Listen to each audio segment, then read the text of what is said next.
அவனை நினச்சி பார்க்கும்போது கவிதை மனசில் அருவு மாதிரி கொட்டுது. ஆனால் அதை எழுதணும்னு உட்காந்தா அந்த எழுத்து தான் வார்த்தை. உன்னை எண்ணி பார்க்கையில் கவிதை கொட்டுது, அதான் அதை எழுத நினைக்கையில் வார்த்தை முட்டுது. அதேதான். ஆஹா பிரமாதம். கவிதை கவிதை படி.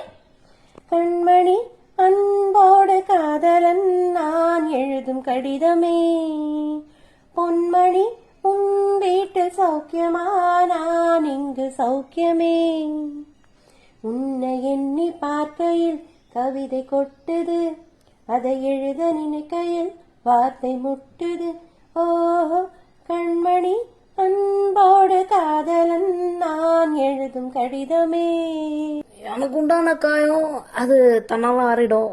அது என்னவோ தெரியல, என்ன மாயமோ தெரியல, எனக்கு ஒன்றுமே ஆவறதில்ல. இதையும் எழுதிக்க, நடுவில் மானு தேனு இதெல்லாம் போட்டுக்கணும். அதை பாரு, எனக்கு என்ன காயம்னாலும் என் உடம்பு தாங்கிடும், உன் உடம்பு தாங்கிடுமா? தாங்காது. அபிராமி அபிராமி. அதையும் எழுதணுமா? இது காதல். என் காதல் என்னான்னு சொல்லாம எங்க எங்க அழுகையா வருது. ஆனா நான் அழுது என் சோகம் உன்னை தாக்கிடுமோ அப்படின்னு நினைக்கும் போது வர அழுக கூட நின்னுறது.